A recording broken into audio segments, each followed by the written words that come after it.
అందరికీ నమస్కారం అండి. నమస్తే అండి. Yeah good morning sir. So good morning. మనం లాస్ట్ ఫ్యూ సెషన్స్ నుంచి ఫోర్త్ సబ్ క్లాస్ అందులో కూడా మాల్వేల్స్ ఆర్డర్ చెప్పుకుంటున్నాం. అందులో ఉన్న ఫ్యామిలీస్, వాటి రెమెడీస్ గురించి మనం డిస్కస్ చేసుకుంటున్నాం. ఎలా అవి ఈ సబ్ క్లాస్ ఐడియాని కలిగి ఉన్నాయి ఆ రెమెడీస్ అన్ని. సో ప్రాక్టికల్గా మీకు క్లినికల్ అప్లికేషన్లో ఎక్కడ మనం ఆ particular affinity of that remedy మనకి ఎలా ఎక్స్ప్రెస్ అవుతుంది, ఎలా ఎస్టాబ్లిష్ అవుతుంది అనేది ఒక్కొక్క రెమెడీలో మనం చెప్పుకుంటూ వస్తున్నాం. సో ఈవేళ మనం చెప్పుకునేటువంటి రెమెడీ కోలా నట్, KOLANUT, కోలా నట్. ఇది స్టెర్క్యులేసియే ఫ్యామిలీకి చెందింది. ఈ మాల్వేల్స్ ఆర్డర్లో ఉన్న ఫ్యామిలీస్లో మాల్వేసియే ఎక్సెట్రా ఉన్నాయి, సిస్టేసియే, దాంట్లో స్టెర్క్యులేసియే కూడా ఉంది. సో ఆ స్టెర్క్యులేసియే ఫ్యామిలీ మెంబరే ఈ కోలానట్. అలాగే దీని కామన్ నేమ్ వచ్చి స్టెర్క్యూలియా ఎక్యూమినేటా. స్టెర్క్యూలియా ఎక్యూమినేటా, ACUMINATA, ఎక్యూమినేటా, స్టెర్క్యూలియా. దీని మెటీరియా మెడికాలో మీరు జాగ్రత్తగా పరిశీలించినట్టయితే compensation part, coped up or success part, failure part అన్నీ కూడా మనకి ప్రూవింగ్స్లో అవైలబుల్గా వచ్చాయి ఈ రెమెడీ. అలాగే దీంట్లో కాంపెన్సేషన్ పార్ట్ చాలా ఎక్కువ వచ్చింది ప్రూవింగ్స్లో, చెప్పుకుంటాం మనం సిమ్టమ్స్. ఎందుకంటే వీళ్ళ తాలూకు కవరప్ థింగ్ ఏదైతే ఉందో, ఆ ఆర్ఫనైజ్డ్ ఫీలింగ్ అనేటువంటిది వీళ్ళలో చాలా ఎక్కువ ఉంటుంది. మనం ఎక్కడ చూస్తామండి ఇంత ఆర్ఫనైజ్డ్ ఫీలింగ్? యూజువల్గా ఏం రెమెడీ చెప్పుకుంటాం? Forsaken, orphanised. Magnesium. Very good. మెగ్నీషియంలో మనకి ఇది చాలా ఎక్కువగా రిఫ్లెక్ట్ అవుతూ ఉంటుంది. సో మనకి ఈ కోలానట్ అనేటువంటిది before this super and sub class, ఈ మాల్వేస్ ఆర్డర్, ఇవన్నీ ముందు కూడా శంకరన్ గారు ఈ రెమెడీ తాలూకు ప్రూవింగ్స్ని బాగా పరిశీలించి ఇది లెప్రస్ మయాజ్మేటిక్ అండర్స్టాండింగ్ కిందకు వస్తుంది అని మనకి ఇవ్వడం జరిగింది. అలాగే ఈ సూపర్ క్లాసు, సబ్ క్లాసు కి ముందు ఉండేటువంటి ప్లాంట్ ఫ్యామిలీ అండర్స్టాండింగ్, కొన్ని గ్రూప్ ఆఫ్ ఫ్యామిలీస్ని ఆయన క్రోడీకరించి ఒక చోటకి తీసుకొచ్చారు. అందులో కనెక్షన్ డిస్కనెక్షన్ థీమ్ ఉన్నటువంటి ఫ్యామిలీస్, ఉదాహరణకి మాల్వేల్స్, కోనీఫెరే, ఇలాగా మనకి బాగా దగ్గరగా కనెక్షన్ అనే థీమ్ ఉన్న ఐడియాసు, షాక్ అనే థీమ్ ఉన్న ఐడియాసు, ఇంజురీ అనే థీమ్ ఉన్న ఐడియాసు, ఇట్లా ఆయన వాటిని దగ్గరికి తీసుకురావడం జరిగింది. So that people can understand the central theme of all these things. అందులో కూడా ఆయన మిగతా రెమెడీస్తో పాటు ఈ కోలా నట్ని లెప్రస్ మయాజ్మేటిక్ అండర్స్టాండింగ్లో పెట్టారు. అంటే మీరు అర్థం చేసుకోండి, వీళ్ళ తాలూకు బేసికల్ మెంటల్ సిమ్టమ్స్ ఆర్ మైండ్ కేటగిరీలో ఎంత ఫర్సేకెన్నెస్ ఉంటుంది. ఎందుకంటే లెప్రస్ మయాజ్మేటిక్ అంటే ఏముంటుందంటే, లెప్రస్ మయాజంలో what is the central core of the leprous miasm?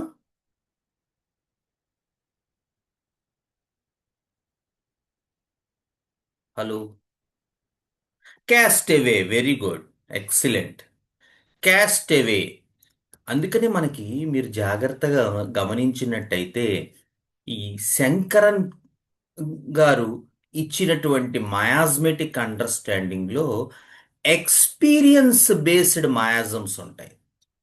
చాలా మంది కన్ఫ్యూజ్ అవుతారు. ఏంటంటే ఇదేంటంటే సోరా, సిఫిలిస్, సైకోసిస్ అనేటువంటివి వరకే హ్యానిమన్ చెప్పారు, ఆ మిగతా మళ్ళీ వేరేగా కొత్త కొత్త మయాజమ్స్ అన్ని చెప్తున్నారు, అటువంటి మయాజమ్స్ ఏం లేవు అంటారు కొంతమంది. కొంతమంది అవి ఉన్నాయంటారు. అయితే మనం దేన్నైనా త్యజించే ముందు, తృణీకరించే ముందు మనం అసలు అది ఏంటో ఒక ఐడియాకి తెలుసుకోవాలి. ముందు దాన్ని ఓకే వద్దే పోన్లే ఆ మూడు మయాజమ్స్తోనే చేద్దాం, తప్పేం లేదు. బట్ అసలు ఏంటి కాన్సెప్ట్, ఈ మయాజ్మెటిక్ కాన్సెప్ట్ ఏంటి? అందుకని కాయిన్ కొన్నటువంటి టూ సైడ్స్ లాంటివి ఇవి. అంటే సోరా మయాజంని కాజేటివ్ పాయింట్లోంచి హ్యానిమన్ గారు ఎక్స్పీరియన్స్ చేశారు.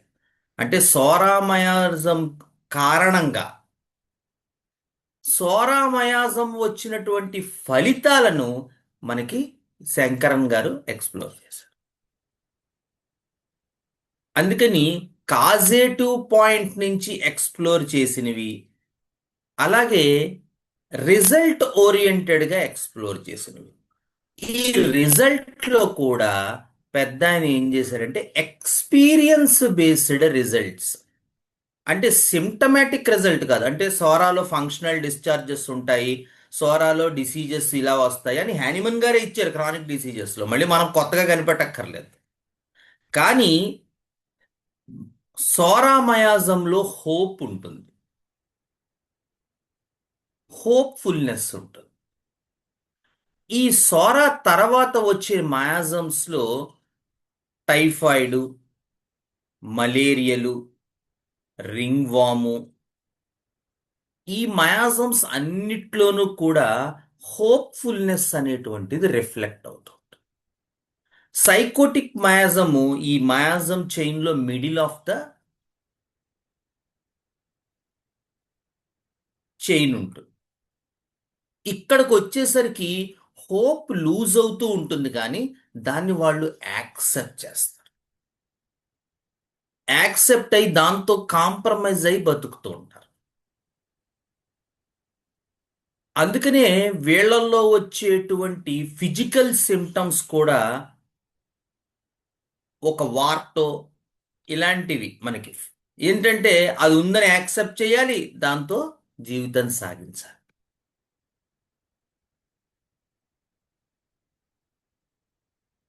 చూడండి, అది నెక్స్ట్ వచ్చే మయాజమ్స్ కి ట్యూబర్క్యులారు, క్యాన్సరు, లెప్రస్, సిఫిలిటిక్, ఇవి హోప్లెస్నెస్ లోకి వెళ్ళిపోతాయి. అంటే ఆశ అనేటువంటిది వీరిలోకి ఉండదు, నిరాశ నిస్పృహలతో ఉంటుంటుంది.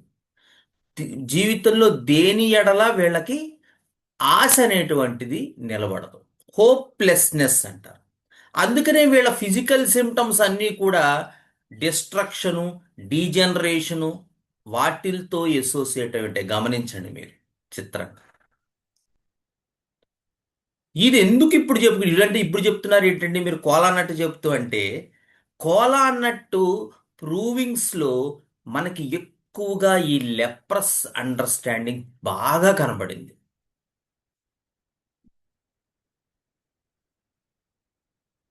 ఎందుకు అంటే లెప్రస్ మయాజ్మెటిక్ పీపుల్ ఏ రకమైన ఎక్స్పీరియన్స్ పొందుతూ ఉంటారో, లెప్రసీ వచ్చిన వాడిని, కుష్టు వ్యాధి వచ్చిన వాడిని ఏం చేస్తారు, సొసైటీ వెలివేస్తుంది. వాళ్ళు చాలా ఐసోలేటెడ్గా బతకవలసిన నెసెసిటీ ఉంటుంది. ఎవరు వాళ్ళని అక్కున చేర్చుకోరు, ఎవరు వారితో మాట్లాడరు. మనం ఈ ప్రపంచానికి చెందిన వాళ్ళం కాదు అని అనిపిస్తూ ఉంటుంది అలా చేయటం వల్ల. సరిగ్గా ఈ అనుభూతి ఏదైతే ఉందో ఆ మయాజంలో వచ్చినటువంటి ఈ అనుభూతి, ఇది లెప్రస్ మయాజ్మెటిక్ పీపుల్ ఎవరైతే ఉంటారో వాళ్ళల్లో రిఫ్లెక్ట్ అవుతూ ఉంటుంది. అలాగే లెప్రస్ మయాజం ప్రధానంగా ఉండేటువంటి ఔషధాలు కోలానట్ అవ్వండి, హైడ్రాస్టిస్ అవ్వండి, ఇలా కొన్ని ఏవైతే మనకు ఉన్నాయో, లెప్రోమైనము ఇలాంటివి, సిపియా, మొలాస్క్స్ కొన్ని, ఇలా కొన్ని మనకి ఏవైతే ఈ అండర్స్టాండింగ్ ఉన్నాయో ఇవన్నీ కూడా మీకు ఆ లెప్రస్ మయాజ్మేటిక్ మెంటల్ సిమ్టమ్స్ ఏవైతే ఉన్నాయో అవన్నీ కలిగి ఉంటాయి. ఇక ఇందులో మనం చిచి ఇది హ్యానిమన్ చెప్పింది కాదు అనడానికి మనం ముందు గనక ఏదైనా ప్రయత్నం చేసి ఉంటే అవకాశం ఎక్కడుంది? ఎందుకంటే ఇల్లాజికల్గా ఏం చెప్తున్నారు? ఎందుకంటే కొత్త మాయాజమ్స్ ఏదైనా చెప్పారనుకోండి, మనకి మాస్టర్ గారు కూడా చెప్తారు, ఈకే గారు, కొత్తవి అనేటువంటి విధానాలు పాతవి ఇంకా బాగా అర్థం చేసుకోవడానికి ఉపయోగపడతాయి అద్భుతంగా. సో ఈ మయాజమ్స్ కొత్తగా ఇంట్రడ్యూస్ చేయటం అనేటువంటిది హ్యానిమన్ చెప్పుండకపోవచ్చు. అంత మాత్రాన అది ఏదో ఇల్లాజికల్గా నోటుకొచ్చినట్టు కాకుండా వాళ్ళు ఎక్స్పీరియన్స్ బేస్ చేసుకుని రెమెడీస్లోను తర్వాత హ్యూమన్ మైండ్లోను లింక్డ్ అప్గా ఉన్నటువంటి ఆ ఎక్స్పీరియన్స్ని స్టడీ చేసి ఆ ఎక్స్పీరియన్స్కి అనుగుణంగా ఒక విధానం ప్రవేశపెట్టగలిగి ఆ విధానంతో మనం ఇంకొంచెం మానవ జాతికి మన తాలూకు ప్రేమానురాగాలు పంచి వారికి మంచి వైద్యం చేయటం అనేటువంటి దాన్ని దర్శిస్తూ చేయటం అనేటువంటిది తప్పు ఎలా అవుతుందో లేకపోతే పొరపాటు ఎలా అవుతుందో మరి నాకైతే అర్థం అవట్లేదు. సో మనం ఏదైనా ఒక దాన్ని మనం కూడా ఒకసారి పరిశీలించి అది మనకి అవసరం లేదు అనుకుంటే పక్కన పెట్టచ్చు, తప్పేం కాదు.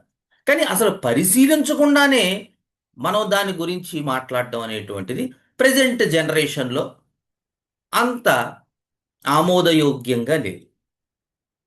ఎందుకంటే ఇప్పుడు నేను ఈ మధ్య మా మన సద్గురువు గారి వీడియోస్ అవి చూసినప్పుడు కూడా people will come with several questions, ఒక basical idea, and once that problem has been solved with his oration, then people are really fascinated because those answers are coming from a logical side, not from an illogical side. So ఎప్పుడైతే లాజికల్గా పీపుల్కి మనం సమాధానం చెప్పగలుగుతామో that part will enter into human mind in a better way. ఎప్పుడైతే చెప్పలేమో ఒక question, దాని మీద మనకు ఒక డౌటు, ఒక స్కెప్టిసిజము, నల్లపిల్లి వస్తే వెళ్ళకూడదు బయటికి అన్నారు అనుకోండి, ఎందుకు పాటించాలి? నువ్వు నాకు లాజికల్గా ఆన్సర్ చెప్పలేవు. చెప్పలేనప్పుడు నేను ఏదైనా బలవంతంగా చేసినా అది నాలో కలవదు, అది నేను ఎక్స్పీరియన్స్ చేయలేను. అందుకని అది ఎప్పుడూ కూడా ఒక బయట పార్ట్గా ఏదో పెన్ను జేబులో పెట్టుకున్నట్టుగా ఉంటుంది తప్ప నా రక్త మాంసాల్లో కలిగే అనుభూతిని అది ఇవ్వదు. కానీ ఎప్పుడైతే మనం దానికి ఒక లాజికల్ ఆన్సర్ చేస్తామో then people will follow you. అప్పటిదాకా ఏం చేస్తారంటే వాళ్ళు ఫాలో అయినట్టు నటిస్తారు, కానీ వాళ్ళు ఫాలో అవ్వరు, కేవలం భయం చేత ఫాలో అవుతారు.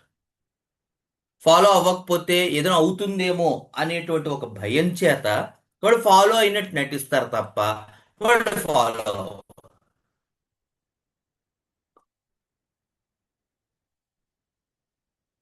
సో పూర్వకాలం మా నాన్నమ్మ గారు వాళ్ళ సమయంలో బయటికి వెళ్ళొస్తే స్నానం చేసి ఇంట్లోకి రమ్మనేవారు, కాళ్ళు చేతులు శుభ్రంగా కడుక్కోమనేవారు, లేదా స్నానం చేసి ఇంట్లోకి రావాలి. ఇంట్లోకి అసలు డైరెక్ట్గా రావడానికి లేదు, ముందు బయట, ఇప్పటిలాగా అటాచ్డ్ బాత్రూమ్స్ లేవు. సో ముందు బయట మనకు ఒక బాత్రూమ్ ఉంటుంది, మనం బట్టలన్నీ విప్పేసి బాత్రూంలోనే పెట్టి ఒక తుండు కూడా పట్టుకుని శుభ్రంగా స్నానం చేసి ఆ తర్వాత ఇంట్లోకి రావాలి. ఏమండి? ఇది ఇల్లాజికల్ అని చెప్పి నా బోటి వాడు చాలా సంవత్సరాలు మానేశాడు. మరి కరోనాలో ఏం చేసాం మనం అంతా?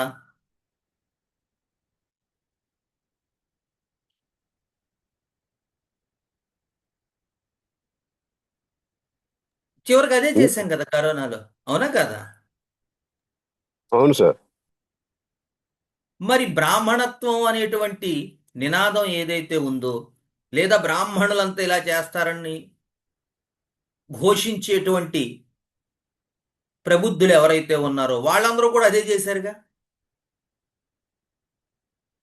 సమస్య ఎక్కడుంది అంటే, సమస్య మనం లాజికల్గా అవి ఆలోచించి చేస్తే డెఫినెట్గా అవి మనల్ని ముందుకు తీసుకెళ్తాయి.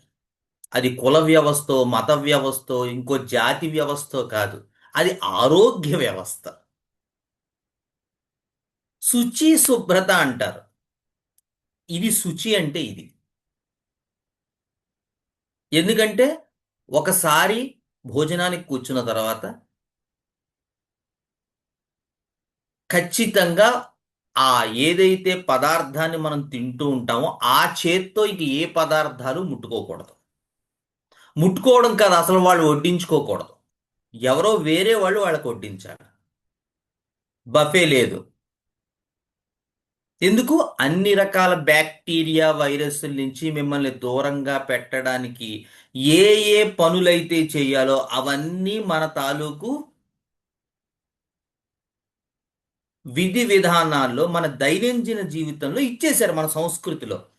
మన కులం మతం అనేటువంటి పరిధులు మనం ఏర్పాటు చేసుకుని, బ్రాహ్మడు అలా ఉంటాడు, అలా తింటాడు, మనం అలా తినం అని మనం అనుకుని, దానివల్ల వచ్చినటువంటి కాన్సిక్వెన్సెస్, ఇబ్బందులు, ఫలితాలు, అనారోగ్యం అనేటువంటిది మనం తెచ్చుకుని బేర్ చేస్తాం.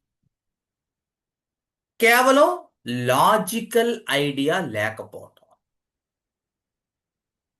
సో లాజిక్ అనేటువంటి దాంతో మనం ప్రతిదీ పరిశీలించుకుని ఇది ఎందుకు చెప్పి ఉన్నారు పెద్దవారు, దీనివల్ల మనకి ఏంటి అడ్వాంటేజు, ఇది ఏ పరిధిలో మనకు ఉపయోగపడుతుంది అని మనం జాగ్రత్తగా చూసుకుని చేస్తే డెఫినెట్గా అది మన పురోభివృద్ధికి ఉపయోగపడుతుంది అని మనకు అర్థమవుతుంది. సరిగ్గా అలాగే ఈ మయాజమ్స్ ఏవైతే ఇచ్చారో, ఇన్స్టెడ్ ఆఫ్ మనం వాటిని తృణీకరించే ముందు అసలు అవి ఏ విధానాల్లో చెప్పబడ్డాయి, వాటి వల్ల మనకి ఏదైనా ఉపయోగం ఉందా, వాళ్ళు చెప్పింది ఏదో హ్యాప్ హెజార్డ్గా చెప్పారా, దాని మీద క్షుణ్ణంగా ఒక ఐడియాతో చెప్పారా అనేటువంటిది మనం జాగ్రత్తగా పరిశీలించుకున్నట్టయితే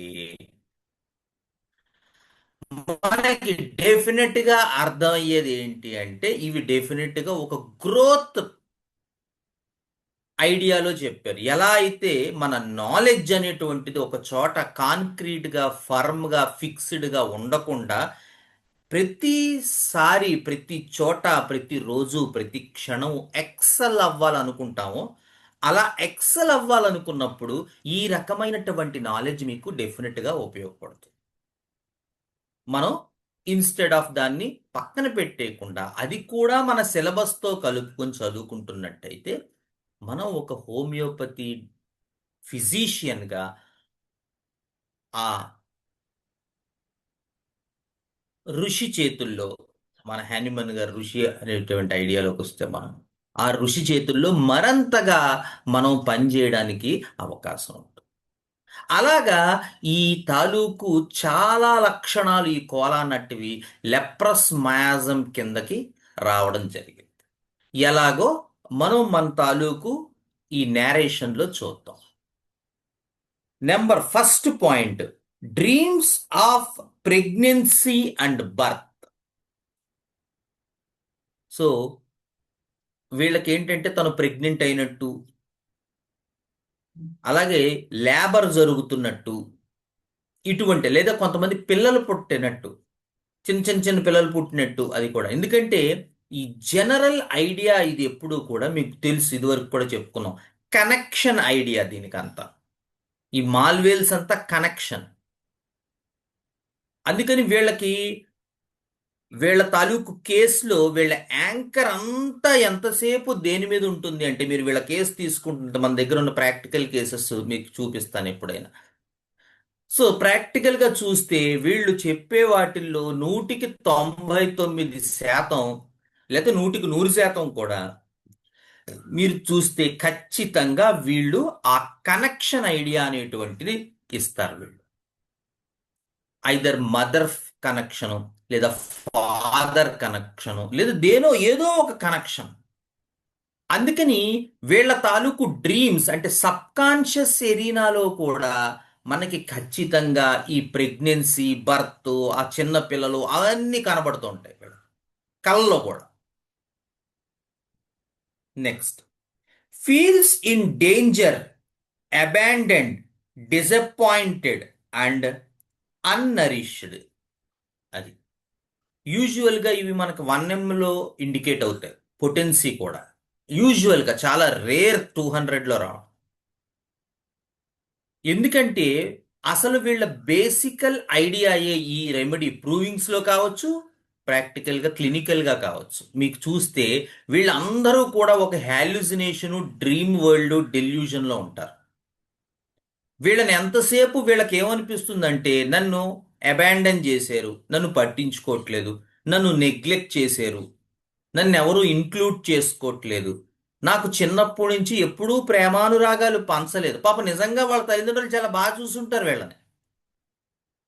కానీ వీళ్ళ డెల్యూజన్లో ఏమనిపిస్తూ ఉంటుందంటే, అసలు బేసికల్ ఐడియా మామూలుగా మనలాగే తిరుగుతూ ఉంటాడు బయట. బయట పావు బాజీలు తింటాడు, అది తింటాడు, ఇది తింటాడు శుభ్రంగా. కానీ వన్స్ వీడి తాలూకు లోపలికి మనం ఎంటర్ అయితే మీకు క్లియర్గా కనపడబోతుంది పిక్చర్. అందుకని వీళ్ళు ఎప్పుడు చెప్పే మాట ఏంటంటే, అబ్బాయి చిన్నప్పటి నుంచి ఆ ప్రేమానురాగాలు దొరక. నిజంగా కూడా అలా ఉండొచ్చండోయ్. ఇది ఇది వాళ్ళ ఐడియా కావచ్చు, ఒక్కొక్కసారి నిజం కావచ్చు. ఇప్పుడు ఉదాహరణకు ఒక పేరెంట్ మిస్ అయిపోయారు పాపం, ఏ కాలం చేత, లేదా పేరెంట్స్ సపరేట్ అయిపోయారు, లేదా పాపం వీడిని చిన్నప్పుడే హాస్టల్. ఇప్పుడు లేటెస్ట్ ఫ్యాషన్ కదా, ఇంకా 1వ తరగతి కూడా రాకుండానే, మీకు మరి మీ వైపు ఎలా ఉందో తెలియదు కానీ మా రాజమండ్రి పరిసర ప్రాంతాల్లో అదొక పిచ్చి. అంటే అవతల వాళ్ళందరూ కూడా మా పిల్లోడిని హాస్టల్ వేసేసారు, మనం కూడా ఐఐటికి ఇవాళ నుంచే వాడిని ప్రిపేర్ చేసేయాలని. వీళ్ళు ఇక్కడే ఉంటారు, రోజు వెళ్ళి బస్సులో రావచ్చు, అయినా సరే వాడిని తీసుకెళ్ళి హాస్టల్లో పడేస్తారు. బే ఈ రోజుల్లో కాంపిటీషన్ భలేవారే మీరు. ఇప్పుడు నుంచి ఉంటే 15 ఏళ్ళకి ఐఐటి కొట్టగలిగాడు అంటారు. పాపం వాపిచ్చివాడికి ఎందుకు చదువుతున్నావో తెలియదు వాడికి.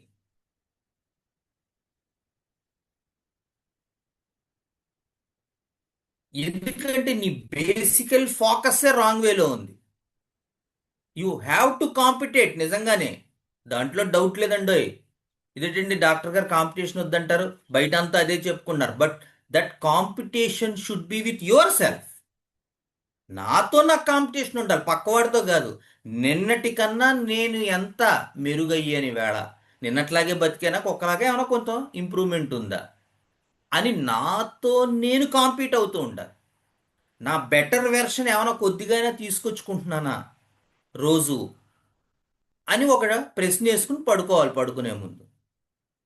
డెఫినెట్గా కాంపిటీషన్ ఉండాలి, కాంపిటీషన్ తప్పట్లేదండి.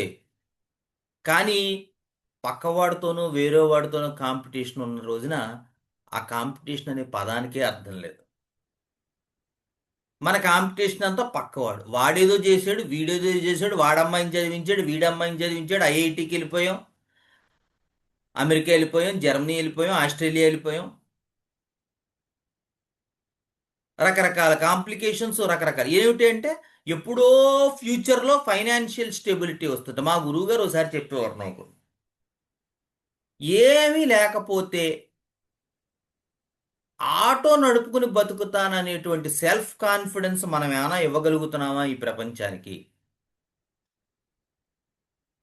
ఓసారి ఈ ఓం శాంతి వాళ్ళు పిలిచారు ఆయన ఏదో మాట్లాడమంటే ఆయన ఏదో స్టేజ్ ఎక్కి ఏదో చెప్పారు పాపం. చెప్పిన తర్వాత దిగేటప్పుడు ఏమైనా ప్రశ్నలు ఉంటే అడగండి, సుబ్రహ్మణ్యం గారు వెళ్ళిపోతున్నారు అన్నారు ఎవరో పక్కన ఆర్గనైజర్స్. అందులో అన్నాడు, ఒక ఆయన లేచి, ఏమంటే చిన్నపిల్లలు ఇందులోకి అసలు ఏమీ రావట్లేదు, మన ఆధ్యాత్మిక మార్గాల్లోకి రావట్లేదు, అసలు వాళ్ళు అంతా బయటికి వెళ్ళిపోతున్నారు అన్నారు. ఈయన జనరల్గా అలాంటి టాపిక్ మాట్లాడరు, కాంట్రవర్షియల్ ఎందుకని. అయితే ఆయన, మనం కూడా బాగా చెప్పాలండి, అవునండి అన్నారు.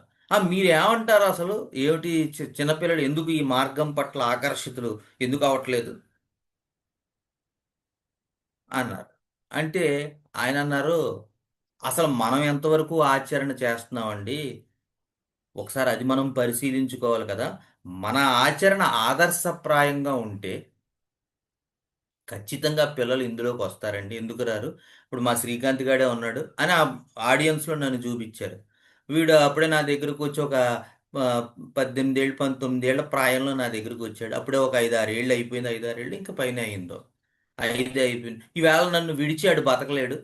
మరి అంతలా నేను వాడిని ఇన్ఫ్లుయెన్స్ చేయగలిగానంటే నేను ఎంత ఆదర్శప్రాయంగా ఉండాలన్న ఒక ఓపెన్ ప్లాట్ఫామ్. సో అలా ఉంటుంది. సో మన ఐడియాలజీ ఏంటంటే ఎంతసేపు ఆ పాయింట్ దగ్గరికి వెళ్తున్నాం, కానీ మనం ఎంతవరకు చేస్తున్నాం అనేది మనం మిస్ అయిపోతాం. సో కాంపిటీషన్ అనేటువంటిది మనతో మనకు ఉన్నట్టయితే మనం ఇంకా బెటర్ వెర్షన్గా మారడానికి అవకాశం ఉంటుంది. పక్కవాడితో అనుకోండి, మనం డే బై డే డీజనరేట్ అయిపోతాం, సిఫిలిటిక్ మయాజంలా అయిపోతాం.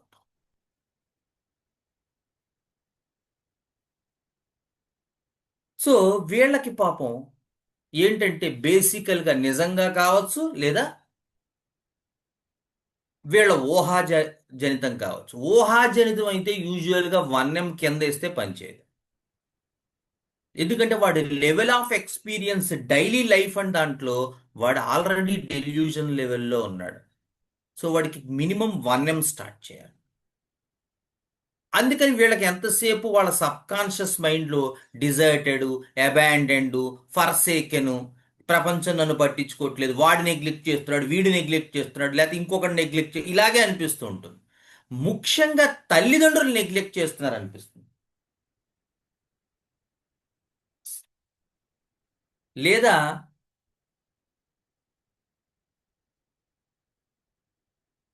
ఒక్కొక్కసారి వీళ్ళు ఎవరినైతే బాగా ఇష్టపడుతూ ఉంటారో లైఫ్లో సమ్ పర్సన్, వాళ్ళు వీళ్ళని నెగ్లెక్ట్ చేస్తున్నారు అనిపిస్తూ ఉంటుంది. ఫాస్ఫరస్లో కూడా ఉంటుంది, మెగ్నీషియంలో కూడా ఉంటుంది. చాలా లెప్రస్ మయాజ్మెటిక్ రెమెడీస్లో ఈ సిమ్టమ్స్ ఉంటాయి. అందులో ఈ మందు ఒకటి. నెక్స్ట్, ఫీల్స్ అన్లో unloved but by his family. అది ఇందాక చెప్పాను కదా, ముఖ్యంగా కుటుంబంతో తను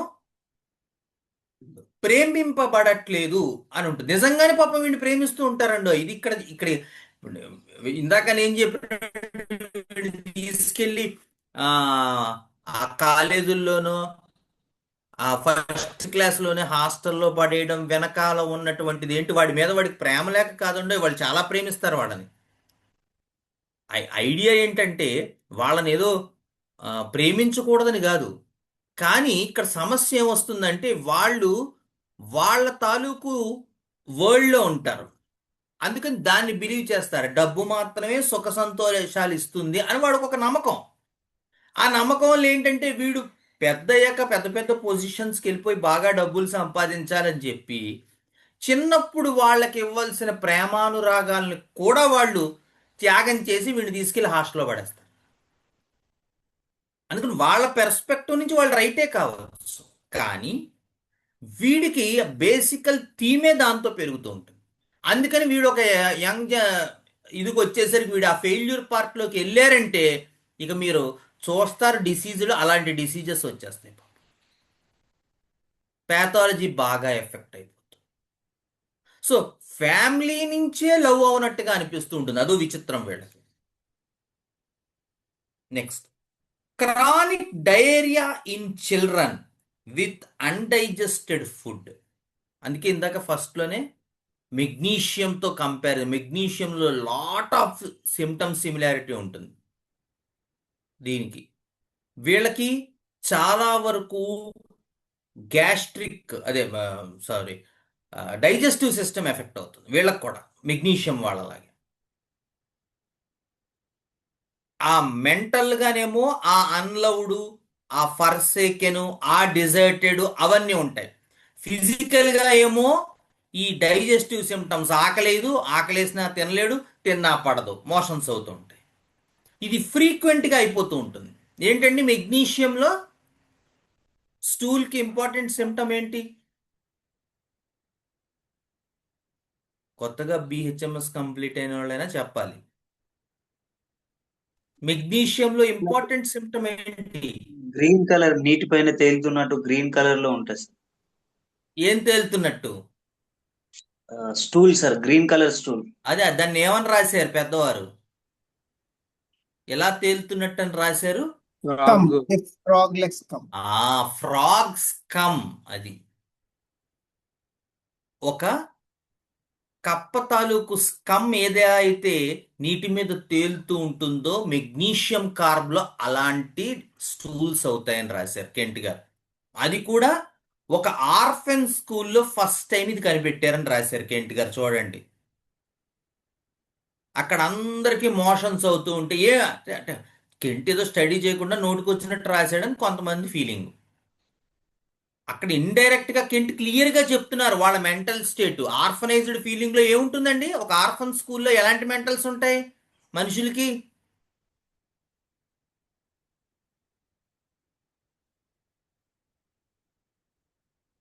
డిజర్టెడ్ ఏముంటాయి ఒక డిజర్టెడ్ ఆర్ఫన్ స్కూల్? వదిలేశారు. Deserted left out feeling, exactly. మరి as is the mind like body, బాడీలో కూడా వాడికి ఆ రకమైనటువంటి సిమ్టమ్స్ ప్రొడ్యూస్ అవుతుంటాయి. ఎగ్జాక్ట్ గా ఇక్కడ కూడా ఎలా అయితే మెగ్నీషియం కార్బ్ లో మనం అది చూస్తూ ఉంటాం, వీడికి అన్లవ్డ్, నెగ్లెక్టెడ్, ఫర్సేకెను ఇవన్నీ మెంటల్స్ ఉంటాయి. పాపం ఫిజికల్ గా వీడి డైజెస్టివ్ సిస్టమ్ ఎఫెక్ట్ అయిపోతుంది. నెక్స్ట్, అందుకని వీళ్ళకి క్రానిక్ డయేరియా, అస్తమాను మోషన్స్ అయిపోతూ ఉంటాయి. ఈసారి వదిలేసేసాం, నెక్స్ట్ టైం నక్స్వామికి వేసాం.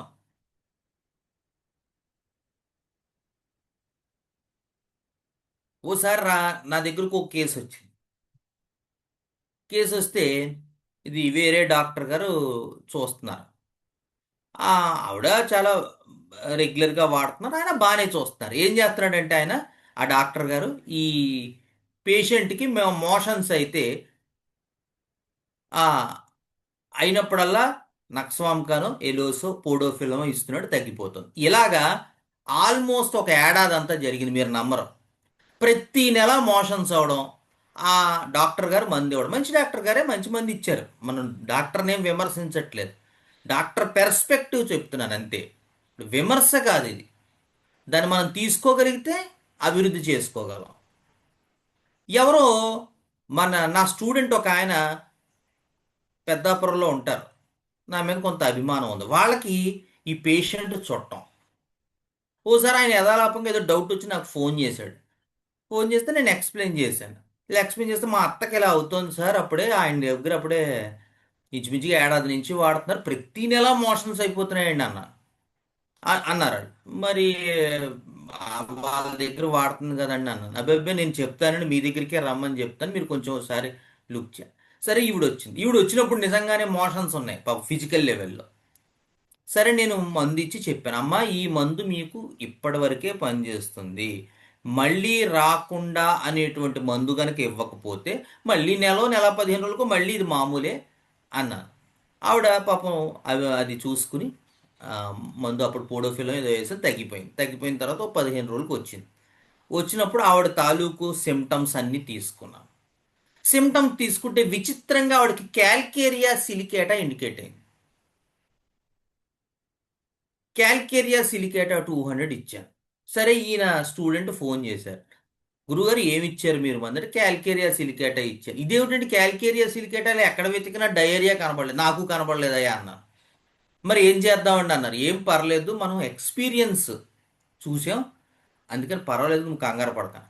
చిత్రంగా ఆవిడకు మళ్ళీ ఇది జరిగప్పుడే 3 ఏళ్ళు పైన అయిపోయింది. ఇప్పటిదాకా మోషన్స్ లేవు ఆవిడ, ఇప్పటిదాకా టిల్ టుడే. ఆ డోస్ క్యాల్కేరియా సిలికేటా 3 ఏళ్ల క్రిందట ఇచ్చాం. ఆ తర్వాత ఏవో ఆవిడ చిన్న చిన్న ఎక్యూట్స్తో వస్తుంది, కానీ ఆ క్రానిక్గా మోషన్స్ అవడం అనేటువంటిది కట్ అయిపోయింది. ఆవిడంది నా దగ్గరకు వచ్చి, ఏమండి మా మేనల్లుడికి చాలా థ్యాంక్స్ చెప్పాలి, నేను ఇలాగ వాడుతూ కూర్చుంటే ఎన్నేళ్ళైనా ఇలాగే ఇచ్చేవారేమో ఆయన, మీరు కరెక్ట్గా బాగానే అన్ని లక్షణాలు అడిగి ఆ మళ్ళీ రాకుండా ఇచ్చేటువంటి ట్రీట్మెంట్ ఇచ్చారు, బ్రహ్మాండంగా పనిచేసిందండి. పేషెంట్స్ కూడా తెలివిగానే ఉంటారు, మనం అనుకుంటాం వాళ్ళకి ఏం తెలియదని, కానీ కాదు. అలా ఉంటుంది మనకి. క్రానిక్ ట్రీట్మెంట్ అనేది చెయ్యకపోతే వచ్చే ఇబ్బందులు ఇవి. సరే, coming back to our kola nut. So వీళ్ళల్లో మీకు చాలా వరకు ఆ అన్లౌడ్నెస్, ఆ ఫర్సేకెను, ఆ అబాండన్మెంట్ కనబడుతూ ఉంటుంది. అలాగే డైజెస్టివ్ సిస్టమ్ ఎఫెక్ట్ అవుతుంది ఫిజికల్గా. Next, feeling abandoned or abandoned her children. నిజంగానే ఒక్కొక్కసారి ఇదే నేను ఇందాక చెప్పింది. వీళ్ళల్లో మీరు ఈ కోపింగ్ అప్ దగ్గర ఒకటి చూస్తారు, ఫెయిల్యూర్ దగ్గర ఒకటి చూస్తారు. అందుకని వీళ్ళు కాలాంతరంలో ఏమవుతుందంటే వీళ్ళకి కొంత బాగా అంబిషియస్ పీపుల్ వీళ్ళల్లో నిజంగానే పాపం ఆ ఇది ఉంటుంది, కానీ ప్రేమ దొరకలేదు, దక్కలేదు అని. అట్ ది సేమ్ టైం వీళ్ళు చాలా 6th సూపర్ క్లాస్ లాగా కనబడతారు. ఇంకా చెప్పాలంటే మోర్ మెటాలిక్ అండర్స్టాండింగ్లో ఉంటుంది. పైకి ఇదంతా కవరప్ అండో, నిజం కాదు. లోపల మళ్ళీ ఆ వల్నరబిలిటీ, ప్రేమ దక్కనితనం అవన్నీ కనబడుతూ ఉంటాయి, కానీ పైకి మాత్రం వీళ్ళు చాలా మెటాలిక్ అండర్స్టాండింగ్లో ఉన్నట్టు, చాలా అంబిషియస్గా ఉన్నట్టు, చాలా దేన్నైనా సాధిద్దాం అనేటువంటి దృక్పథం ఉన్నట్టు పైకి పోర్ట్రే ఉంటుంది. కాంపెన్సేషన్ అంతా అలా ఉంటుంది ఈ రెమెడీలో. అందుకని పైకి వీళ్ళు చాలా టఫ్ పీపుల్, స్ట్రాంగ్ పీపుల్లా కనబడతారు, కానీ నిజానికి కాదు. సో సమ్ టైమ్స్ ఏమవుతుందంటే వీళ్ళు వాళ్ళని అబాండన్ చేశారని వాళ్ళు ఫీల్ అవుతారు. అట్ ది సేమ్ టైం వాళ్ళ పిల్లల్ని వాళ్ళు అబాండన్ చేసేస్తారు. అది కూడా ఉంటుంది వీళ్ళల్లో.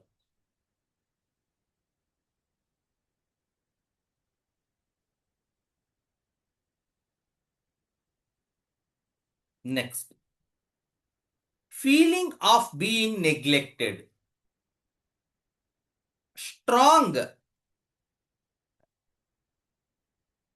Strong responsibility towards family. ఇదే ఇందాక చెప్పాను నేను. చాలా బాధ్యతగా ఉన్నట్టుగా పైకి వీళ్ళు కనబడతారు. రెస్పాన్సిబిలిటీ, కార్సినోసినం వాళ్ళల్లా ఉంటారు వీళ్ళు అని చెప్పాడు ఒక మాస్టర్ గారు. కోలానట్ పీపుల్ పైకి చాలా కార్సినోజెనిక్ అండర్స్టాండింగ్ ఉంటుంది. మహేష్ గాంధీ గారు కూడా చెప్పారు ఈ పాయింట్. సిస్టస్ కెనడెన్సిస్ లో డామినేషన్ వల్ల సిమ్టమ్స్ అగ్రవేట్ అవుతాయని కూడా మహేష్ గాంధీ గారు చెప్పారు. అలాగే ఈ కోలానట్లో ఈ పాయింట్ అంటే ఆ ఎక్స్టర్నల్ గా రెస్పాన్సిబిలిటీ ఫీల్ అవడం అనేటువంటిది వాళ్ళ కాంపెన్సేషన్. నిజానికి వాడికి కావాల్సింది రెస్పాన్సిబిలిటీ కాదు, వాడికి కావాల్సింది లవ్వే, డౌటే లేదు దాంట్లో. నన్ను ఎవరూ ప్రేమించట్లేదు, నన్ను అందరూ వదిలిపెట్టారు, నన్ను విడిచిపెట్టేశారు, నన్ను పట్టించుకోవట్లేదు, నన్ను ప్రేమించట్లేదు, ఇదే వాడి బుర్రలో తిరిగేటువంటి ఐడియా. అందులో ఏ మాత్రం డౌట్ లేదు. కానీ రెస్పాన్స్ ఎలా ఉంటుందంటే వీడు చాలా బాధ్యతగా ఉన్నట్టుగా కనపడతాడు కుటుంబానికి. కుటుంబం పట్ల చాలా ప్రేమానురాగాలు ఉంటాయి, నిజంగానే ఉంటాయి.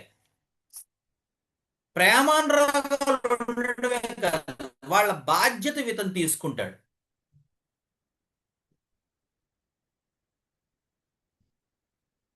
బాధ్యతలు ఎందుకు తీసుకోరండి?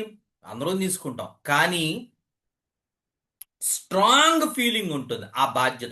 రెండోది ఏంటంటే నేను నా డ్యూటీ సరిగ్గా చెయ్యట్లేదు అనిపిస్తూ ఉంటుంది. అందుకే ఇందాకనే నేను మెటల్స్ అన్నాను. ఎందులో ఉంటుందండి? చాలా స్ట్రాంగ్ రెస్పాన్సిబిలిటీ ఉండడం, ఎట్ ది సేమ్ టైం నేను అది సరిగ్గా చేయట్లేదు, నెగ్లెక్ట్ చేస్తున్నాను, నా డ్యూటీ నేను సరిగ్గా చేయటాను ఎందులో అనిపిస్తుంది? ఏం రెమెడీ అది? Aurum. Aurum metallicum. Very nice. అందుకని వీళ్ళు ఆరంలా కనపడుతూ ఉంటారు పైకి. ఇంకా మన వాళ్ళంతా ఆరం అంటే ఆరం మెట్ అంటే సూయిసైడల్ డిస్పోజిషన్ ఉండాలండి, వాడిని వాడు చంపేసుకోవాలంటారు. అది ఎప్పుడు ఉంటుందో మరి నేనైతే ఎప్పుడు చూడలేదు నా 30 ఏళ్ల ఎక్స్పీరియన్స్లో. ఎవడో వచ్చి నిజంగా ఆరం మెటాలికము, ఒక ఆయన పెద్ద ఆయన నాతో చెప్పారు నేను చదువుకునే రోజుల్లో, నిజంగా ఆరం మెటాలికము ఒకవేళ వాడు చనిపోదాం అనుకుంటే వాడు అస్సలు నీకు తెలియనివ్వడు.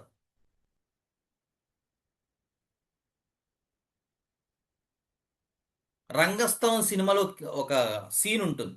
ఒక ఆయన ఏదో పాపం పురుగులు వచ్చేసి పొలం అది పాడైపోయి అప్పులైపోయి వెళ్ళిపోతుంటే హీరోకి చెవుడు పాపం వినపడదు. వాళ్ళిద్దరు ఇలా ఎదురు పడితే ఇలా వెళ్తున్నాం అంటే ఏదో చెప్తాడు, వీడికి వినపడదు కదా, వాడికి చెప్పేస్తాడు కానీ వీడికి వినపడదు, ఆహా అంటాడు. వీడు ఇలా గోదావరిలో దూకేస్తాడు. అలా ఉంటారు ఆరం మెట్ట. దే ఎండ్ దేర్ లైఫ్ ఎప్పుడు ఆ ఫెయిల్యూర్ పార్ట్కి వెళ్ళినప్పుడు. అంతేగాని ఏమన్నా నేను చనిపోబోతున్నాను, శివరామకృష్ణ గారు రండి, గౌతమ్ గారు రండి, రత్న కుమార్ గారు రండి, నేను చనిపోబోతున్నాను సార్ ప్లీజ్ రండి రండి అని చెప్పడం ఆరం మెట్ట. అసలు ఆరం మెట్లో సూయిసైడల్ డిస్పోజిషన్ ఉంది అనేటువంటి మాటే బయటికి తెలియదు. ఉంటుంది కానీ మనకు తెలియదు చెప్పడం. కానీ సెల్ఫ్ క్రిటిసిజం ఉంటుంది. తను ఎప్పుడైతే సాధించాలనుకున్నది సాధించలేడో, మన వల్ల ఏమవదండి, నాతో పెట్టుకుంటే మీ పని కూడా పాడవద్దు అంటూ ఉంటాడు ముందు ఆ ఫేజ్లో. ఏమయ్యా నువ్వు ఒక మెసేజ్ పెట్టు గ్రూప్లో, అబ్బే మనం పెడితే ఉన్నది కూడా పోద్ది, మొత్తం పోతుంది, మీకు పని పాడవద్దు అంటాడనమాట. ఎప్పుడు ఆ ఫెయిల్యూర్ పార్ట్లో. అదే సక్సెస్ పార్ట్లో ఉన్నప్పుడు 10 మంది పని చేసి పెడతాడు వీడు. ఒక పని కాదు 10 మంది పని చేసి పెడతాడు. అంత స్ట్రాంగ్గా, టఫ్గా, రిజిడ్గా, ఫర్మ్గా ఉంటారు అప్పుడు. కానీ ఫెయిల్యూర్ పార్ట్కి వచ్చేసరికి ఎగ్జాక్ట్ ఆపోజిట్ అయిపోయి they will end their life.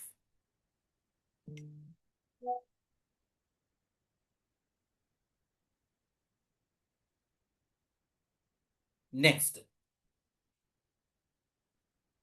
Will take role of parents to childish parents. మన వాళ్ళందరూ ఇప్పుడు ప్రస్తుతం ఇందులోనే ఉన్నట్టున్నారు తల్లిదండ్రులంతా. క్రానిక్ కోలానట్ పేషెంట్స్ ఏంటంటే వీళ్ళు పేరెంట్స్ గాను వాళ్ళ పేరెంట్స్ చిన్నపిల్లలు గాను అనిపిస్తూ ఉంటుంది వాడికి. ఎందుకంటే వీళ్ళ మెచ్యూర్ లెవెల్స్ అంత ఎక్కువ ఉంటాయి. కానీ ఇందాకనే చెప్పాను, వాడు 2 వరల్డ్స్లో ఉంటాడు. అందుకని వాడి షాడో అంతసేపు ఏం చూపిస్తుంది? నువ్వు ప్రేమింపబడలేదు, నువ్వు నెగ్లెక్ట్ చేయబడ్డావు, ఎవరితోనూ నీకు మంచి సంబంధాలు లేవు, నేను ఎవడో ప్రేమించట్టే. పాపం వీడిని ప్రేమించే వాళ్ళు చాలా మంది ఉంటారు. కానీ వీడికి మాత్రం ఎప్పుడు ఫాస్ఫరస్ లాగా ఎప్పుడు ఎవరు వీడిని ప్రేమించట్లేదని అనిపిస్తూ ఉంటుంది.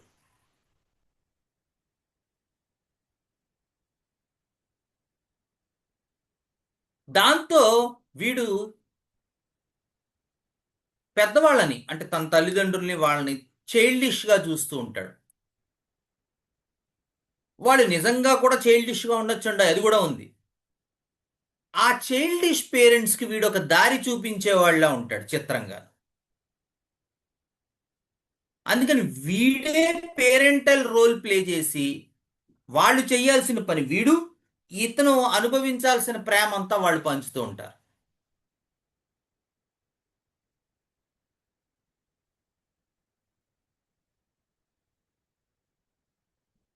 అలా కూడా ఉంటుంది. కోలానట్లో చాలా ఉంటారు, చాలా మెచ్యూర్డ్ గైలా కనపడతాడు వాడు ఎక్స్టర్నల్గా. అందుకని టిపికల్గా 2 క్యారెక్టర్స్ ఉంటాయి వాళ్ళు. ఆ రెండో మనకు అస్సలు తెలియదు. చెప్పానుగా ఇందాక 6th సూపర్ క్లాస్ వాళ్ళలాగా మెటల్స్ లాగా కనపడతాడు వీడి పైకి. అయ్యి బాబు ఇంత పని చేస్తున్నారా అనిపిస్తూ ఉంటుంది ప్రపంచానికి. కానీ మీరు అది తెరిచి లోపల చూస్తే పాపం వాళ్ళు పాపం ఎంతో ఆవేదన ఉంటుంది, ఎంతో బాధ ఉంటుంది. వాడి చిన్నప్పుడే ఏ స్కూల్లోనో పడేసి ఉంటారు హాస్టల్లో. ఆ హాస్టల్లో రకరకాలైనటువంటి వాతావరణం కలుషితం, మానసికంగాను శారీరకంగాను కూడా. అలాంటి రొచ్చులో రొంపులో పెరుగుతాడు వాడు. దాంతో వాళ్ళు చాలా టఫ్ నేచర్ వస్తుంది. అందుకని వాడు పెద్ద అయ్యేసరికి చాలా కంట్రోల్డ్గా ఉంటాడు మనిషి. తన తల్లిదండ్రులు తనకి ఇవ్వాల్సినటువంటి ప్రేమానురాగాలు తనే తన తల్లిదండ్రులకు ఇస్తూ ఉంటాడు. అది కోలన్నట్టు.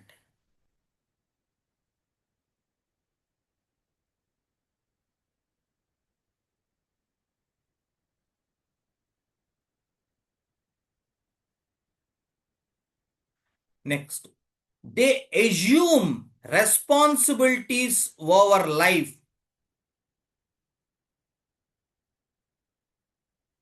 in response to mother's abandonment. అది పాపం ఏ అబాండన్మెంట్ అయితే వాళ్ళు గురయ్యారో ఆ అబాండన్మెంట్కి రెస్పాన్స్గా వాళ్ళు రెస్పాన్సిబిలిటీగా ఉంటారు.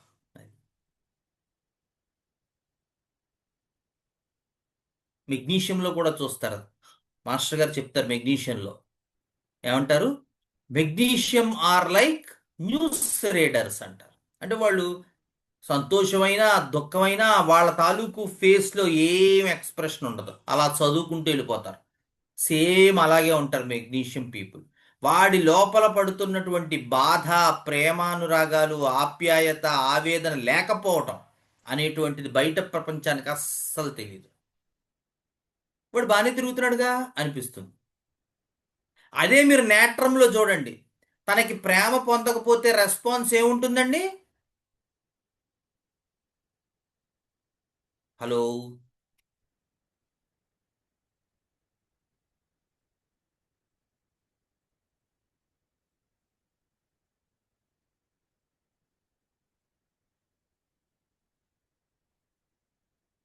ఏముంటుందండి నేట్రంలో?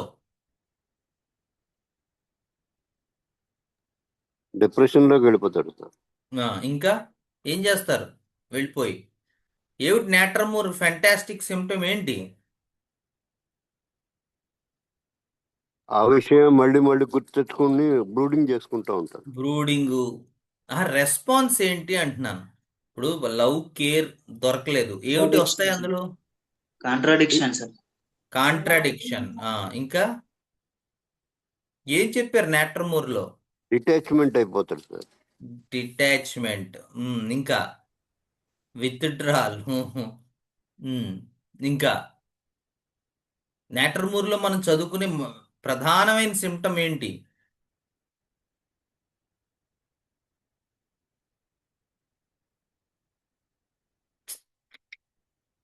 రెస్పాన్స్ అండి. వాళ్ళకి కావాల్సింది ఆ కాలం 1 కాబట్టి ఆ లవ్, కేర్ అవే కావాలి. కానీ అవి దొరకనప్పుడు రెస్పాన్స్ ఏంటి? మ్యారీడ్ మెన్ లో లవ్ లో పడిపోతారు.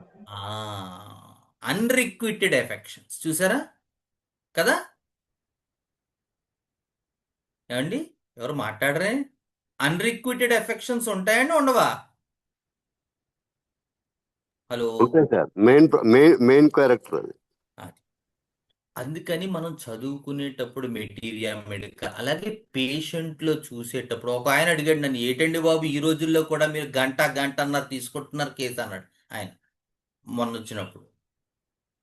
ఇంక ఇలా అయితే మీరు రోజుకి ఎంతమందిని చూస్తారని. ఎందుకంటే బయట చాలామంది గంటకే 10 మందిని 15 మందిని చూసేస్తున్నారట.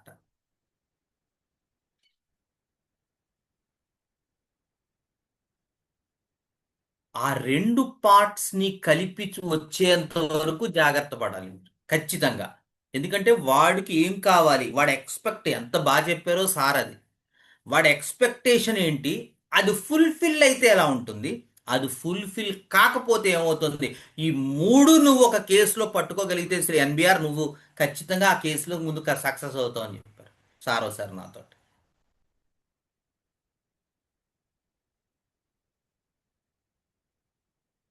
అంటే అసలు మనం ఆయన ఆయన ఆ పాయింట్ కూడా, మనం ఏం చూస్తున్నామో మనకే తెలియట్లేదయ్యా, వాడు చెప్పింది వింటాం కాదు, మనకి ఏం చూస్తున్నాము అనేటువంటి దాని మీద ముందు క్లారిటీ రావాలి. వాడి ఎక్స్పెక్టేషన్ ఏంటి అది ఫుల్ఫిల్ అయితే ఎలా ఉంటుంది, అది ఫుల్ఫిల్ కాకపోతే ఏం జరుగుతోంది అనేటువంటి 3 థీమ్స్ని కనుక నువ్వు ఒక కేసులో ఎస్టాబ్లిష్ చేయగలిగావంటే నాన్న నీ కేసు దొరికినట్టే, నీ కేసు యాంకర్ దొరుకుతుందని. That is what Shankaran calls an anchor అన్నారు ఆయన.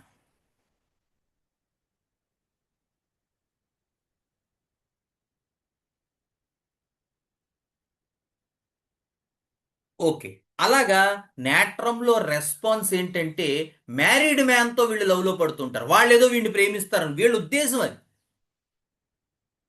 ఇట్లా వాడు వాళ్ళ ఇంటి దగ్గర మళ్ళీ వాళ్ళ ఆవిడ అలాగే ఉంటుంది కదా, అది వేరే విషయం. వీడికి అలా అనిపిస్తూ ఉంటుంది అన్నమాట. మెగ్నీషియంలో అసలు ఆ ఐడియాయే మీకు తెలియదు. అంటే వాడు ఇంటర్నల్గా ఆ ప్రేమ అనురాగాలకి అంత తప్పించిపోతున్నాడన్న విషయం మనకి బయట ప్రపంచానికి తెలియదు. అలా ఉంటారు కోలానట్లో కూడా. కోలానట్లో కూడా కానీ కోలానట్లో దీంతో పాటు ఇంకొంచెం బాధ్యతగా ఉంటారు. తన కుటుంబానికి వాళ్ళు చాలా బాధ్యత కలిగినటువంటి వ్యక్తులుగా వాళ్ళు దర్శనమిస్తూ ఉంటారు. ఈవెన్ ఎక్స్టర్నల్గా చూసిన నాబోటు వాడు ఎవడన్నా చూసాడు అనుకోండి, అయ్యి బాబు ఎంత ఎంత డ్యూటీ మైండెడ్ ఫ్యామిలీ పర్సన్. ఎవరండి ఇంకో రెమెడీ ఫ్యామిలీ పట్ల అంత టూ మచ్ ఇది అయ్యి ఉండి దానివల్లే డిసీజ్ అయ్యేటువంటి ఆ రెండో పర్సన్ ఎవరు? క్యాలికార్. క్యాలికార్ కొంతవరకు కరెక్ట్. కాస్టికం. కాస్టికం. కాస్టికంలో గుర్తుపెట్టుకోండి, కాస్టికంలో మీరు కెంట్లో చూసినా ఇంకోట్లో చూసినా ఎందులో చూసినా మీరు చూసే ఫిజికల్ సిమ్టమ్స్ అన్నీ కూడా ఫెయిల్యూర్ పార్ట్వే. వాడు కోప్డప్ స్టేట్లో ఉన్నప్పుడు వాడు కుటుంబాన్ని గురించి వాడు పడే ఆవేదన ఇంక ఏ రెమెడీ పడదు మెట్రమెడికాలో. అందుకనే వాడు టిపికల్ సైకోటిక్ రెమెడీ అని చెప్పారు శంకరన్ గారు. ఎందుకంటే వాడు పొద్దున లేచిన దగ్గర నుంచి రాత్రి పడుకునే దాకా తన కుటుంబం గురించే ఆలోచిస్తాడు. కుటుంబానికి ఏమవుతుందో అనే వాడి భయం. వాడు కొడుకు బయటికి వెళ్తే భరించలేడు, కూతురు బయటికి వెళ్తే భరించలేడు, పెళ్ళం బయటికి వెళ్తే అసలే భరించలేడు. ప్రతి క్షణం ఫోన్లు చేస్తూ ఉంటారు. అదే కాస్టికం ఆడవాళ్ళు అయితే మగవాళ్ళు బయటికి వెళ్తే వాళ్ళకి టెన్షన్. సాయంత్రం 6ంటికి ఇంకా రాలేదు పొలం. ఒక వ్యవసాయ కూలి అయితే పొలం నుంచి రాలేదు, ఒక ఎడ్యుకేటెడ్ అయితే ఆఫీస్ నుంచి రాలేదు. ఆయన ఆరోగ్యం ఎలా ఉందో రోజుకు రోజు ఆయనే సఫర్ అయిపోతున్నారు కుటుంబం గురించి. కాస్టికంలోనే కనబడుతుంది మీకు అంతా. వన్స్ అది ఫెయిల్యూర్ పార్ట్లోకి వెళ్ళిందా కాస్టికం తాలూకు ఫిజికల్ సిమ్టమ్స్ అన్నీ, వాడి వాయిస్లు మారిపోతాయంటారు, limbs issues వస్తాయంటారు, contractures of tendons వస్తాయంటారు, అన్నీ వచ్చేస్తాయి, నిద్ర పట్టదంటారు అన్నీ. కానీ అవి మీకు ఫెయిల్యూర్ పార్ట్లోనే కనబడతాయి. సక్సెస్ పార్ట్లో ఉన్నప్పుడు, కోప్డప్ స్టేట్లో ఉన్నప్పుడు అవి కనబడవు. అప్పుడు మనం కాస్టికం వెయ్యం. కాన్స్టిట్యూషనల్ కాస్టికం ఎలా వేయాలో మనకు తెలియదు. పేషెంట్ నెమ్మదిగా వెళ్ళిపోతూ ఉంటాడు మన దగ్గర నుంచి. కొన్ని వందల కేసుల్లో, ఒక ఆయన పెద్ద ఆయన చెప్పారు నాకు, కొన్ని వందల కేసుల్లో కాస్టికం వేయక క్యాన్సర్లోకి ల్యాండ్ అయిపోతున్నాయండి అన్నాడు ఆయన. Because of lack of knowledge about the constitutional nature of కాస్టికం అన్నారు. అందుకే కాస్టికం కూడా స్టడీ చేయాలి. అందుకని వీళ్ళ తాలూకు ఎక్స్పెక్టేషన్ ఏంటి, ఫుల్ఫిల్మెంట్ ఏంటి, ఫుల్ఫిల్ కాకపోతే ఏం జరుగుతోంది. అందుకని లవ్ అనేది సెంటర్ కోలానట్కి. డెఫినెట్గా తను ప్రేమింపబడాలి, అదే వాడికి పెద్ద ఉద్దేశాలు లేవు జీవితంలో. నన్ను సరిగ్గా ప్రేమించట్లేదు, ముఖ్యంగా నా కుటుంబం నన్ను సరిగ్గా ప్రేమించలేదు, ఇదే వాడి కాన్సెప్ట్, వాడి బుర్రలో తిరిగేది. కానీ వాడు చాలా ఎక్స్టర్నల్, చాలా టఫ్ గైగా, చాలా రిజిడ్గా, ఎంతో బాధ్యత ఉన్నవాళ్ళ కనబడతాడు. ఇన్ఫ్యాక్ట్ వీళ్ళు ఏం చేస్తుంటారంటే క్రానిక్ కోలానట్ నా పేషెంట్ వాళ్ళ అమ్మగారి మందులు మర్చిపోతే రోజు ఈవిడ గుర్తు చేసి వేస్తూ ఉంటుంది. ఏది 18 ఏళ్ల పిల్ల. వాళ్ళ అమ్మగారి బీపీ మందు, సైకియాట్రిక్ మందులు వేసుకోరు, మర్చిపోతుంటారు ఆవిడ. అప్పుడు ఈవిడ అమ్మ నువ్వు వేసుకున్నావా అని చెప్పి రోజు, ఇది ఒక రోజు కాదండి, such is the care these people will take about their parents. That is the response of కోలానట్. నేట్రంలో అలా ఉంటుంది, మెగ్నీషియంలో ఇలా ఉంటుంది. అందరికీ కావాల్సింది ప్రేమేనండి. వాళ్ళు అన్రిక్విటెడ్ ఎఫెక్షన్స్, వీళ్ళు న్యూస్ రీడర్ లాంటి నేచర్, వీళ్ళు ఏమో ఈ రకంగా ఓవర్ డ్యూటీ తీసుకోవటం, ఓవర్ రెస్పాన్సిబిలిటీ తీసుకోవటం. చూడండి, ఒకే థీము ఒక్కొక్కళ్ళల్లో ఒక్కొక్కటి ఎలా రిఫ్లెక్ట్ అవుతుందో చూడండి. మనం అది పట్టుకోగలగాలి. థీమ్ ఒక్కటే చూస్తే ఓహో వీడికి కావాల్సింది ప్రేమే కదా అనిపిస్తుంది, కానీ మనకి క్లియర్గా అక్కడ కనబడుతోంది.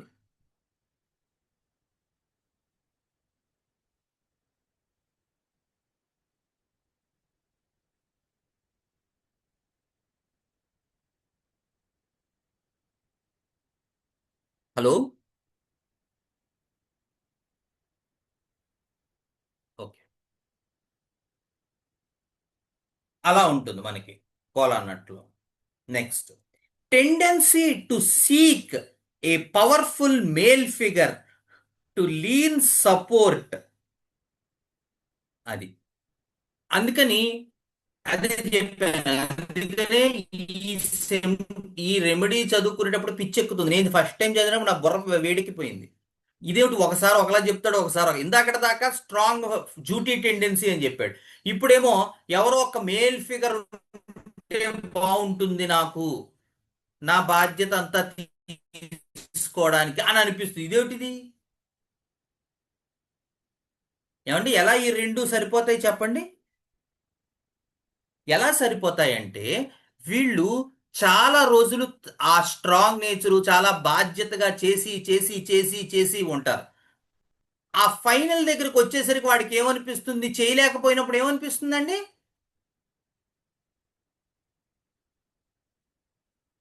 హలో, ఇప్పుడు వాళ్ళు ఎవరో సరిగ్గా ప్రేమించట్లేదు అని వాళ్ళకి అనిపించింది. దాంతో రెస్పాన్స్గా వీళ్ళే ఇంకొకరిని ప్రేమించడం స్టార్ట్ చేసేసారు. బాగా ఎక్కువగా బాధ్యతగా ఉంటారు, అన్ని బాధ్యతలు వాళ్ళని ఎత్తుకెత్తుకుంటారు. హలో, ఉన్నారా ఇంతకేను? సార్ వింటున్నాం సార్. ఆ. ఇప్పుడు కొన్ని రోజులు అయ్యాక ఇలా చేసి చేసి చేశాక ఏమనిపిస్తుంది ఎవరికైనా? హోప్ పోయి డిస్ప్లే లోకి వెళ్ళిపోతాడు సార్. నాకు కదా, కూడా చేసేవాళ్ళు ఎవరైనా ఉంటే బాగుండు. నాకు కూడా చేసేవాళ్ళు ఎవరైనా ఉంటే బాగుంటుంది అనిపిస్తుంది.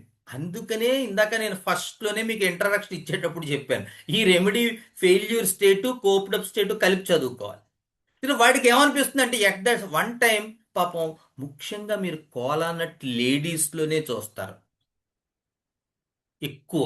ఎక్కువ ఉండరని కాదు, ఎక్కువ. ఎందుకంటే చేసి చేసి ముఖ్యంగా ఈ separated people, divorced people, separate అయిపోయిన వాళ్ళు, డైవర్స్ అయిపోయిన వాళ్ళు, విడిగా ఉంటున్న వాళ్ళు, వీళ్ళు ఏంటంటే ఎంతో బాధ్యతగా కుటుంబానికి చేస్తారు.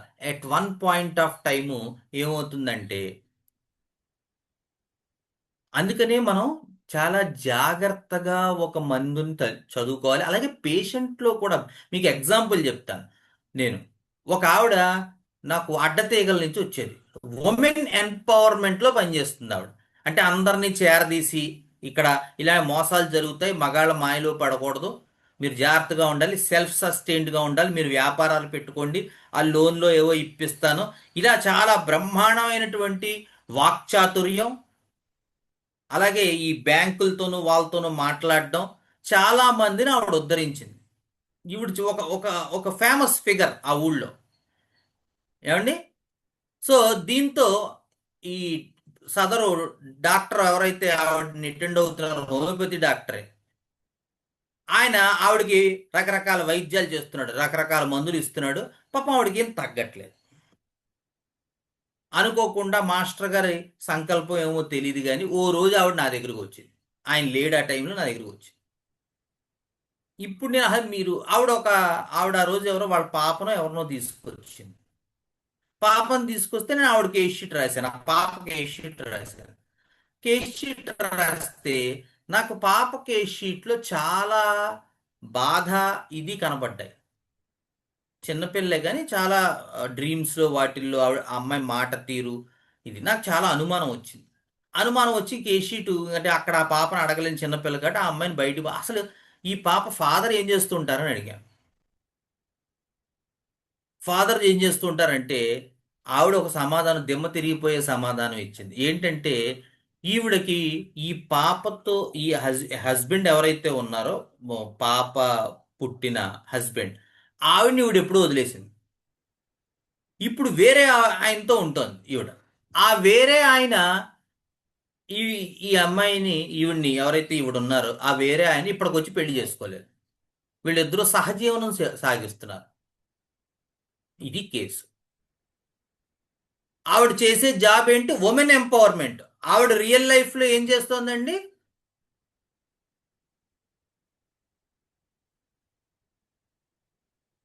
Hello.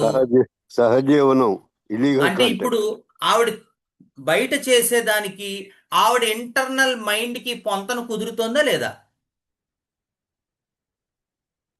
Total miss matching sir. Miss matching. అంటే ఇప్పుడు ఆవిడ బయటికి కనపడుతున్న మనిషికి మనం మందు ఇస్తున్నాం అనుకోండి, ఆర్ఎంఎట్టో ప్లాటినో ఇచ్చాం, నాకు తెలియదు అంటే చెప్తున్నాను జనరల్గా, అది మనం సెట్ అవుతుంది ఆ కేసుకి.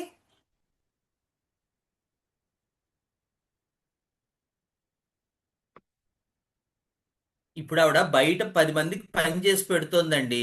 ఆ బేసిస్ మీద ఆవిడ బాధ్యత కలిగిన వ్యక్తిగా డిసైడ్ చేసి ప్లాటినావో ఆర్ఎంఎట్టో ఇలాంటి మందులు ఇచ్చారు. ఇది సెట్ అవుతుందా? అవదు. మరి ఆవిడకి ఎలాంటి మందులు పడతాయి? ఆవిడ 10 ఏళ్ల పాటు ఒక వ్యక్తితో పెళ్లి చేసుకోకుండా సహజీవనం చేస్తోంది. అతను చేసుకుంటాడో లేదో కూడా తెలియదు. ఆవిడ బేసికల్ గా ఏ పెర్సను? నాట్రమూర్లోకి కూడా వెళ్ళొచ్చు సార్. అది బేసికల్ ఏ పెర్సన్? డ్రగ్ తర్వాత ఏ టైప్ పెర్సన్? ఇండిపెండెంట్ నేచర్ ఉన్నమాట. ఇండిపెండెంటా? డిపెండెంట్. Very good. ఏ రకంగా? ఆవిడ తను బయట ప్రపంచానికి చూస్తున్నదంతా కూడా ఆ తాలూకు పని చేసి పెట్టడం అవన్నీ ఒక పిక్చర్. కానీ ఆవిడ రియల్ లైఫ్లో ఆవిడ ఎంత ఇన్నోసెంట్ అంటే తన ఉమెన్ ఎంపవర్మెంట్ గురించి మాట్లాడుతూ తనకే ఎంపవర్మెంట్ లేదు ఇంట్లో. అంటే ఎవడో ఒకడితో ఆవిడ అప్పుడే 10 ఏళ్ళ నుంచో ఎప్పటి నుంచో ఉంటుంది. వాడు పెళ్లి చేసుకుంటాడో లేదో తెలియదు. వాడితో ఈవిడ సహజీవనం సాగిస్తాను.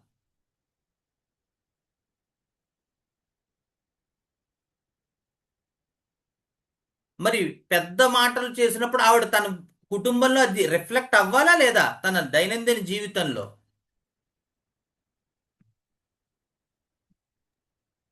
ఏమండి? అవ్వాలి సార్. మరి అవ్వలేదు. అంటే టోటల్ మిస్ మ్యాచ్. ఇందాక ఎవరో చెప్పినట్టు. మరి డాక్టర్ గారు ఇచ్చే మందులు పనిచేస్తాయంటే పని చేయవా ఇంకా ఆటోమేటిక్గా? చేయు. సార్. ఈ కేసులో ఇందాక ఆయన చెప్పినట్టే నేను నాట్రమూర్ ఇచ్చాను.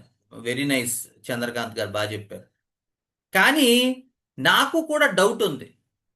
ఏంటంటే అసలు మరి ఇంత ఇండిపెండెన్సీ ఇంతలా కనపడుతుంది ఏంటి బయటికి ఈవిడని. తర్వాత నేను రిపర్టరీ స్టడీ చేసినప్పుడు మా గౌతమ్ లాంటి వాళ్ళ సాహచర్యంతో పాపం అందులో ఒక అద్భుతమైన రూబ్రిక్ ఇచ్చారు వాళ్ళు. ఏంటంటే మ్యాస్కులైన్ లా ఆలోచిస్తారు ఫిమేల్స్ అనేటువంటి దాంట్లో నాట్రమూర్ ఉంది. ఆ రూబ్రిక్ పట్టుకునేదాకా కూడా నేను నాట్రమూర్ నేను ఇచ్చాను, పేషెంట్కి ఇంప్రూవ్మెంట్ ఉందన్నా సరే నాకు పరిపూర్ణమైన నమ్మకం కలగలేదు. సో నా వ్యధ చూసి పాపం మాస్టర్ గారే బహుశా పంపించారో ఏమో నాకు తెలియదు, కానీ ఆ రూబ్రిక్ నాకు కంట కనబడేటట్టు చేశారు. అంటే ఫెమినిన్లో మ్యాస్కులైన్ టెండెన్సీ ఉంటుంది.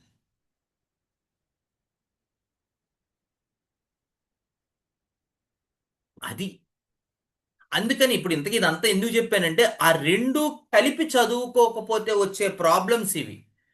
ఒకవైపు చూసి ఓ రెమెడీ ఇస్తాం, లేకపోతే రెండో వైపు చూసి ఒక రెమెడీ ఇస్తాం. రెండూ కలిపి చదువుకుంటే వాళ్ళ ఈ రెస్పాన్స్ ఎందుకు వచ్చింది, అసలు వాళ్ళ ఇన్క్లినేషన్ ఏంటి, రెండూ మనకి క్లియర్ కట్గా తెలుస్తాయి. తద్వారా ఇందాక చెప్పినట్టే మన ద్వారా బెటర్ వైద్యం జరగడానికి అవకాశం ఉంటుంది. అందుకని రెస్పాన్స్ చదవండి, వాళ్ళ బేసిక్ నేచర్ చదవండి. రెండు ఎలా ఒకదాంతో ఒకటి కొరిలేట్ అవుతున్నాయో చూసుకోండి. కొరిలేట్ కాకపోతే ఎందుకు కొరిలేట్ కావట్లేదో చూసుకోండి. ఏ కారణం చేత వాళ్ళు అలా రిఫ్లెక్ట్ అవుతున్నారో చూడండి. ఇందాక చెప్పాను, ఎక్స్పెక్టేషన్, ఫుల్ఫిల్మెంట్. ఫుల్ఫిల్మెంట్ కాకపోతే ఏం జరుగుతోంది? ఏది కాంపెన్సేషన్, ఏది కోప్డప్ స్టేట్లో ఉంది, ఏది ఫెయిల్యూర్ స్టేట్లో ఉంది. ఇన్ని రకాలు ఆలోచించాలి మీరు ఒక మందు కాగితం మీద రాసే ముందు. It is mandatory.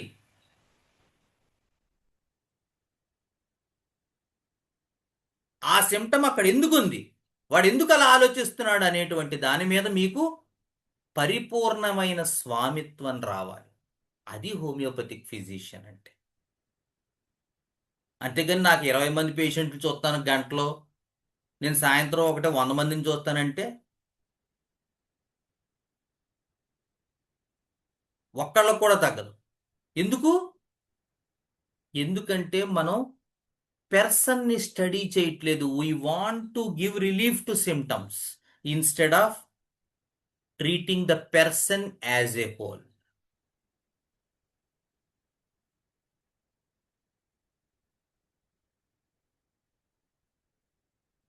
ఓకేనా? సో ఇక్కడతో మనం కొంచెం ఉంది, నెక్స్ట్ దాంట్లో ఆ మిగతాది కూడా కంప్లీట్ చేసుకుందాం. అలాగే కోలానట్ ఒక కేసు కూడా చెప్పుకుందాం, సో దట్ మనం ఆ మొత్తం రిఫ్లెక్షన్స్ ఎలా ఉంటాయి అనేటువంటిది ఒకసారి, అంటే మొత్తం కాదు, ఒక థీమ్ చెప్పుకుంటే ఆ కేసులో అవి ఎక్కడెక్కడ ఎలా కనబడ్డాయో మీకు చెప్తాను. ఓకేనా? ఏమండి, any doubts regarding today's session?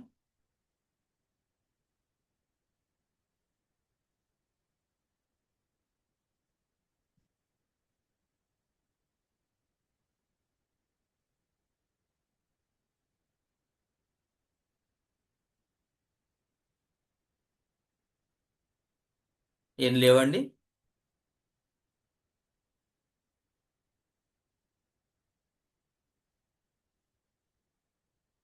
Hello. Okay.